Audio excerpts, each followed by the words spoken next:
Husband is working on some more garden boxes, y'all. This is some upcycled cedar wood, which is also non-toxic. So yeah, stay tuned for how he does it, y'all. This is cedar wood. It's been used for something else before, but like I said, husband is upcycling it. Well, all of the cedar wood that we're able to.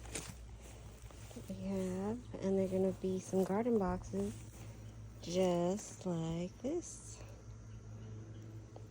And again, they are non-toxic, which is great for the plants. Cedar wood, so yep.